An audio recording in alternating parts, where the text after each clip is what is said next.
ছবিটা করে নিন।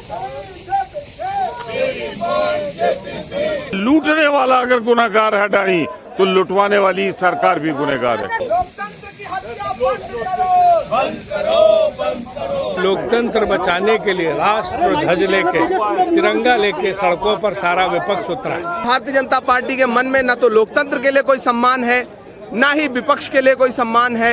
वो हर आवाज को कुचल देना चाहते हैं। पहले सड़क पर कुचल रहे थे, अब संसद में भी कुचल रहे हैं।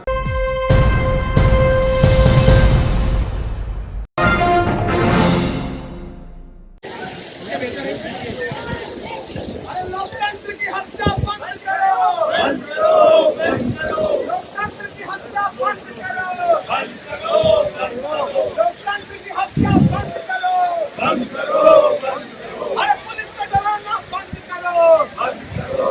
पुलिस का डराना बंद करो, बंद करो। लोकतंत्र की हत्या बंद करो, बंद करो, बंद करो। लोकतंत्र की हत्या बंद करो, बंद करो। लोकतंत्र की हत्या बंद करो, बंद करो, बंद करो। लोकतंत्र की हत्या बंद करो, बंद करो, बंद करो। लोकतंत्र की हत्या बंद करो, बंद करो, बंद करो। अरे पुलिस का डराना बंद करो, बंद करो। पुलिस का डराना बंद करो, बंद करो। लोकतंत्र की हत्या बंद करो, बंद करो, बंद करो। लोकतंत्र की हत्या बंद करो। ভিডিও আর ছবি কনস্ট্যান্ট চলছে, মেহরবানি করছি আপনি যেটা করে নিন, ছবিটা করে নিন।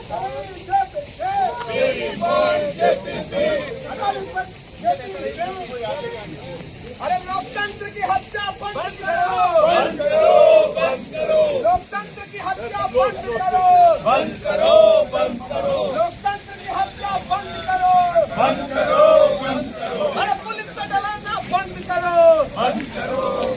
मांगे ये है कि आज संसद के बजट सत्र का आखिरी दिन है और पूरा सत्र धुल गया और भाजपा के सदस्यों ने ही संसद नहीं चलने दी और जो विपक्ष ने मांगे की थी कोई मांगे उन्होंने नहीं मानी।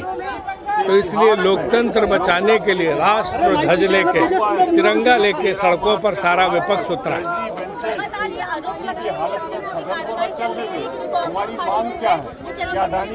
आप तो देख रहे थे आज कौन खड़ा कर नारे लगा रहा था, भाजपा के लोग नारे लगा रहे थे, उन्होंने संसद नहीं चलने दी।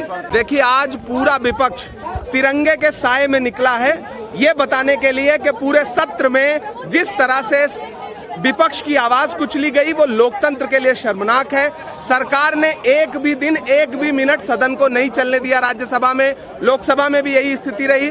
तो हम सारे लोग पूरा विपक्ष 19 पार्टियां तिरंगा लेकर के इसलिए निकली हैं ताकि हम देश को ये बता सकें कि भारतीय जनता पार्टी के मन में न तो लोकतंत्र के लिए कोई सम्मान है, ना ही विपक्ष के लिए कोई सम्मान है। वो हर आवाज को कुचल देना चाहते हैं। पहले सड़क पर कुचल रहे थे, अब संसद में भी कुचल रहे हैं। पहली बार देश के इतिहास में वो किसी भी, ये तो देखा लोगों ने कि विपक्ष के लोग व्यवधान पैदा करते हैं, लेकिन पहली बार है कि सत्ता पक्ष ने 13 मार्च से आज तक जब कभी बोलने की कोशिश की एलओपी ने या विपक्ष में किसी ने, बलपूर्वक वहां से शोर शुरू हो जाता है। मंत्री से लेकर उनके साधारण सदस्य तक सब लोग शोर मचा के व्यवधान करते हैं। तो लोकतंत्र की हत्या हो रही है किस लिए?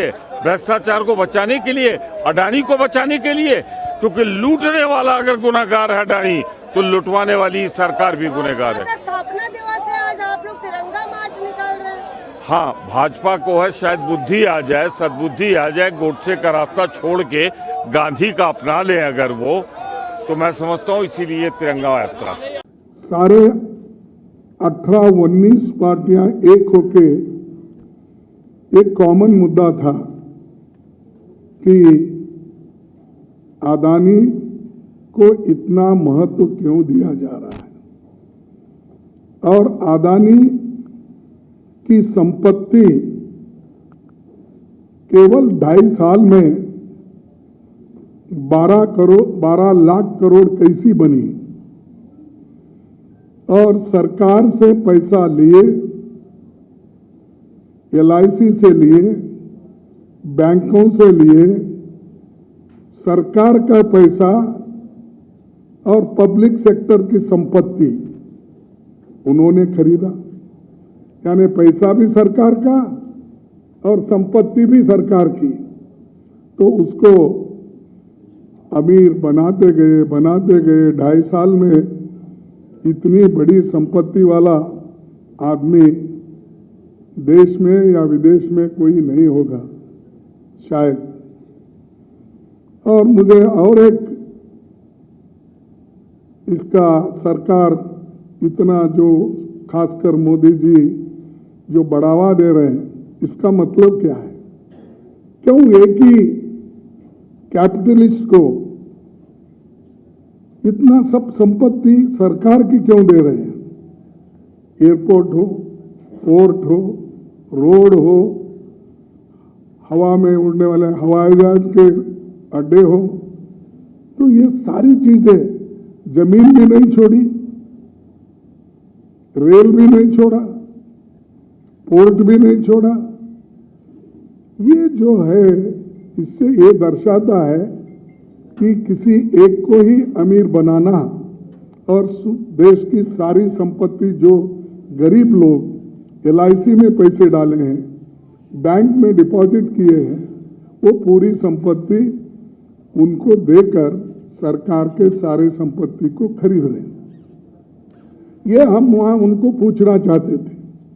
और दूसरी चीज, राहुल गांधी जी लोकसभा में यही उन्होंने पूछा था कि अदानी की संपत्ति इतनी बड़ी केवल 2.5 साल में, तो ये कैसा बढ़ा? इसका विवरण दो, इसकी चर्चा हो। तब उन्होंने यही कहा, कितने बार आपके साथ वो फॉरेन ट्रिप में गए आए, आपके साथ कहाँ उनकी मुलाकात हो गई, जिन जिन देशों में आप गए, आप जाने से पहले किन किन देशों में उन्होंने आपसे पहले जाकर आपसे मिले, और किन किन देशों के प्रधानमंत्रियों से या वहाँ के बिजनेसमैन से या वहाँ के मंत्रियों से मुलाकात किए, और आपके वजह से उनको कौन सा ऑर्डर मिला, कैसा मिला, ये सारे डिटेल यहाँ पर चर्चा होना चाहिए। इसीलिए हम JPC की मांग कर रहे थे, जॉइंट पार्लियामेंट कमेटी की। इसमें कोई उनको नुकसान तो होने वाला नहीं था, क्योंकि उनको 2/3 मेजॉरिटी है हाउस में, लोकसभा में, राज्यसभा में भी उनकी मेजॉरिटी है। जब कमेटी कॉन्स्टिट्यूट होती है तो मेजॉरिटी मेंबर्स आपके रहते हैं, इसके बावजूद आप JPC कॉन्स्टिट्यूट करने को क्यों डर रहे हो? ये हमारा पहला सवाल है। मेंबर तो आपके ज्यादा होते हैं, लेकिन हमको एक फायदा होता है कि ज्वाइंट पार्लियामेंट्री कमेटी कॉन्स्टिट्यूट करने से सारे दस्तावेज, कागजात, डॉक्यूमेंट एग्जामिन करने के लिए अपोजिशन पार्टियों को एक मौका मिलता है। इसीलिए, और वो एक ट्रांसपेरेंसी उसमें रहती है, तो इसीलिए हमारी मांग थी। उसको उन्होंने नकारा और उसके बारे में वो कुछ भी कहने को तैयार नहीं है।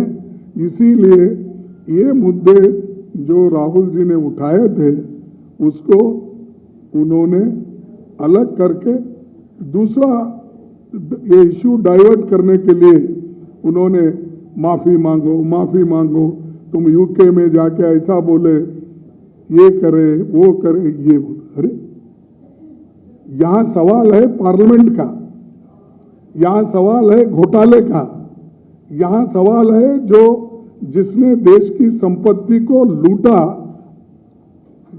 गलत तरीके से, अपने शेयर्स को बढ़ावा दिया और छोटे छोटे शेल कंपनीज बना के करोड़ों रुपए उसमें लिए, इसका सवाल है।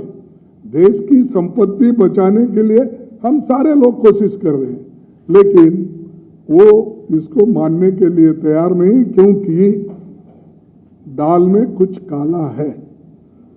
कुछ संबंध उनके ऐसे होंगे जिस वजह से वो जेपीसी करने के लिए तैयार नहीं है।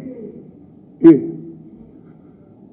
और तीसरी बात कि प्रधानमंत्री खुद सदन में नहीं रहते, सदन जब चलती है तो दौरे पे रहते हैं, सदन जब चलती है तो इलेक्शन प्रचार में जाते हैं।